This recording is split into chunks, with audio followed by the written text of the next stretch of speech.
ये महाराष्ट्र की पवित्र भूमि के मुख्यमंत्री श्रीमान देवेंद्र फडणवीस जी, मुख्यमंत्री गुजरात श्री भूपेंद्र भाई पटेल जी, मुख्यमंत्री ओडिशा श्री मोहन चरण मांझी जी, मुख्यमंत्री गोवा डॉक्टर प्रमोद सावंत जी, महाराष्ट्र के उप मुख्यमंत्री श्री एकनाथ शिंदे जी, श्री अजित पवार जी, मोदी जी की मंत्रिपरिषद में मेरे साथी श्री शांतनु ठाकुर जी, विजय कुमार जी, सचिव पोर्ट्स श्री सुनील पालीवाल जी, और आज इस कार्यक्रम में देश और दुनिया से आए हुए सभी डेलीगेट्स का मैं भारत के प्रधानमंत्री जी की ओर से और भारत की ओर से बहुत मनपूर्वक स्वागत करता हूं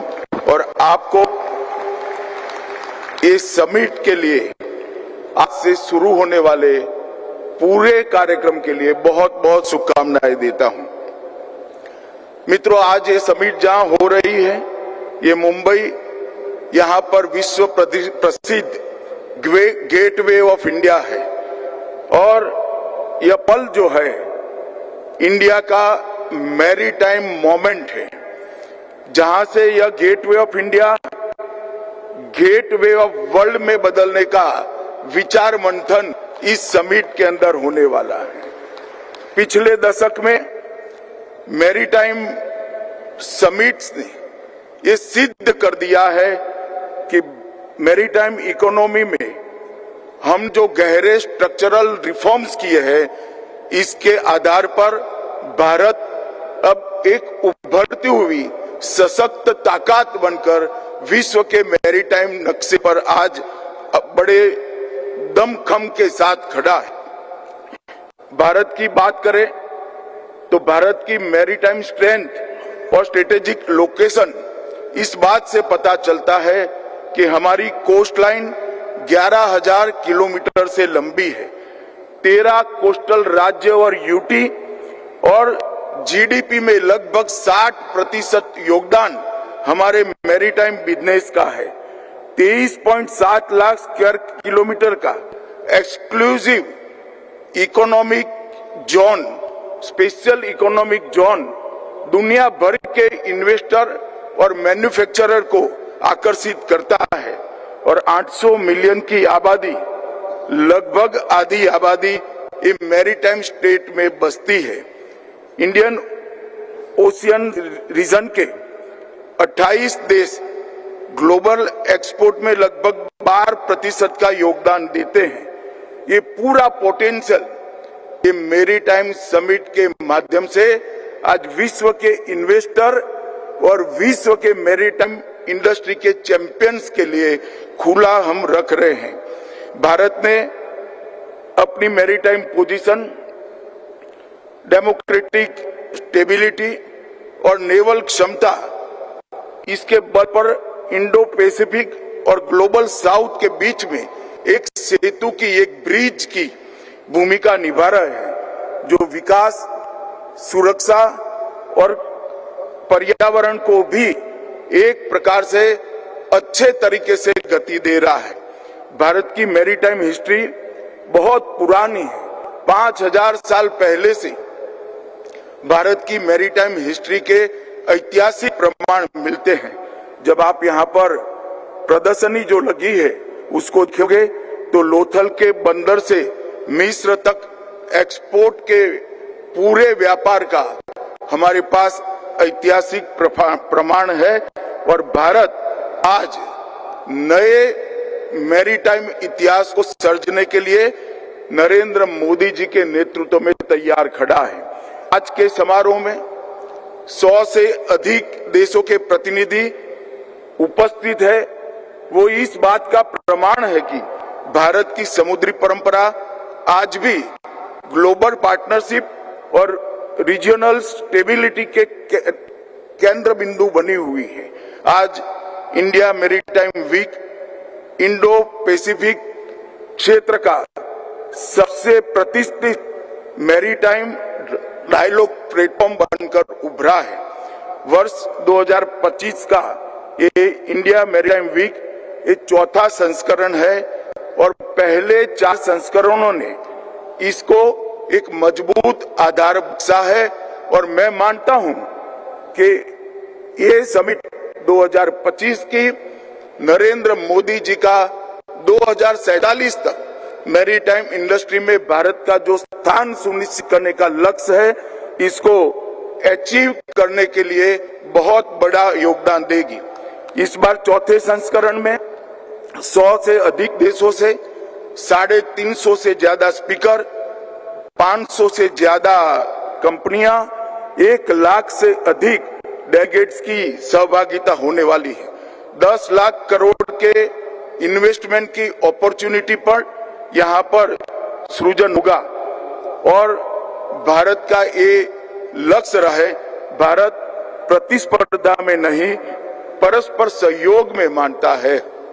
परस्पर सहयोग के माध्यम से पूरे देश मैरीटाइम इंडस्ट्री को विश्व की मैरीटाइम इंडस्ट्री के साथ जोड़ने के लिए हम पूरा रोड मैप बना चुके हैं। मित्रों, प्रधानमंत्री मोदी जी का मैरीटाइम विजन सुरक्षा, स्थिरता और आत्मनिर्भरता के 3 स्तंभ पर आधारित है। मैरीटाइम इंडिया विजन 2030 के साथ Sagarmala, blue economy, green maritime vision जैसे इनिशिएटिव हमने लॉन्च किए हैं और हमने लक्ष्य रखा है कि दुनिया में शिप बिल्डिंग इंडस्ट्री में हम टॉप 5 में भारत होगा। नए मेगा और डीप ड्राफ्ट पोर्ट्स का निर्माण हम कर रहे हैं। पोर्ट डीलिंग में 10,000 मिलियन मैट्रिक टन प्रति वर्ष का हमने लक्ष्य रखा है।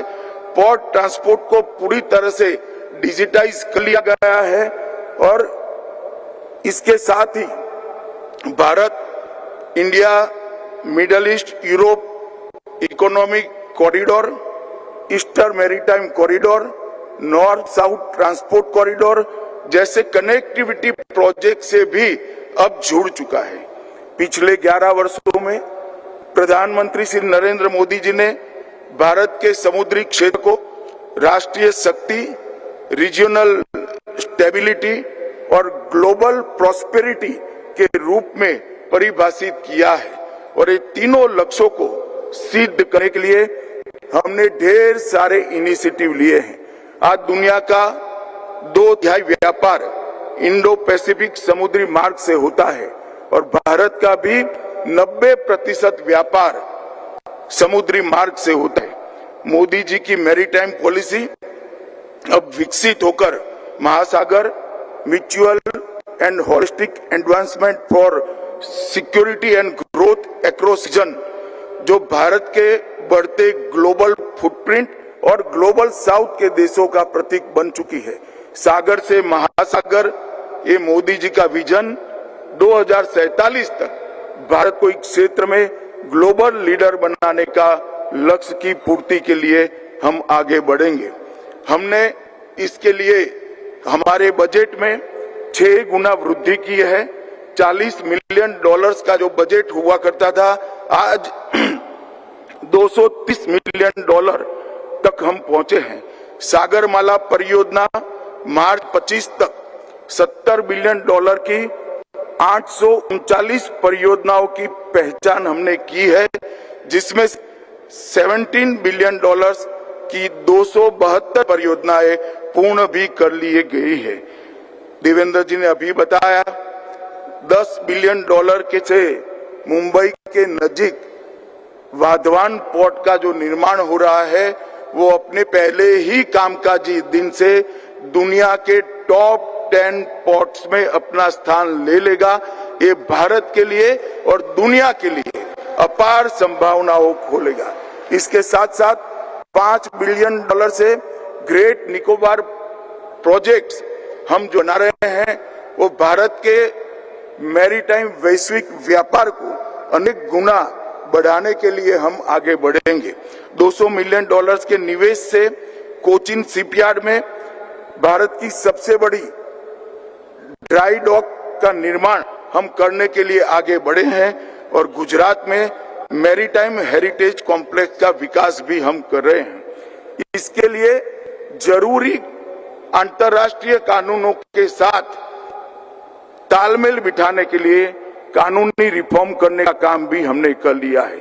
2025 में भारतीय बंदरगाह विधेयक 117 साल पुराना कानून हमारी संसद ने फिर से आज के परिप्रेक्ष्य में ग्लोबल दृष्टिकोण के साथ पारित किया है। अंतर्देशीय पोर्ट अधिनियम 2021 एक केंद्रीय कानून द्वारा अंतर्देशीय जलमार्ग को विनियमित और मानकीकृत करने का इससे हमने काम किया है। प्रमुख बंदरगाह प्राधिकरण अधिनियम 2021 इसके माध्यम से हमने बंदरगाहों को और बोर्डों को अधिक स्वायत्ता और उनके संस्थागत ढांचे के आधुनिकीकरण का मार्ग खोला है। राष्ट्रीय जलमार्ग अधिनियम 2016 106 नए जल मार्गों को घोषित किए हैं और इसमें से कई सारे हम चालू कर चुके हैं। जल समृद्धि योजना और portal ease of doing business में बेहतरी के लिए सागर सेतु पोर्टल और समुद्रयान गहरे समुद्र में खनन के लिए ऐसे कई सारे इनिशिएटिव हमने लिए हैं। हमने सुरक्षा को भी सुनिश्चित किया है, कोस्टल सिक्योरिटी को भी सुनिश्चित किया है और मछुआरों की सुरक्षा के लिए भी ब्लू इकोनॉमी के डेवलपमेंट के लिए सुनिश्चित करने का काम भारत सरकार ने किया है। हमने पिछले दशक में तटीय शिपिंग में 118% की वृद्धि दर्ज की है। कार्गो हैंडलिंग में 150% की वृद्धि हमने दर्ज की है और टर्न अराउंड टाइम में भी कमी कर हम लगभग वैश्विक मांग के साथ हम नजदीक पहुंचे हैं। मैरीटाइम सेक्टर में सर्कुलर इकोनॉमी को बढ़ावा देने के लिए, शिप बिल्डिंग के लिए आगे बढ़ने के लिए हम नीतिगत फैसले लेकर नई पॉलिसी कर भी आए हैं। भारत का लक्ष्य है एक ऐसा ग्रीन मैरीटाइम फ्यूचर विकसित करना जो विकास को गति दे लेकिन प्रकृति के साथ भी संतुलन बनाए रखे। साथ ही भारत ये नहीं भूला है कि स्मॉल आइलैंड स्टेट और ग्लोबल साउथ के कई देश समुद्र से ही जीवन और जीविका प्राप्त करते हैं। उनके लिए क्लाइमेट चेंज का अस्तित्व का प्रश्न है। भारत इसका ध्यान रखते हुए भारत और विश्व मिलकर एक ऐसा महासागर बने जो ग्रीन भी हो, समृद्धि हो और साझा भी हो, सबका हो।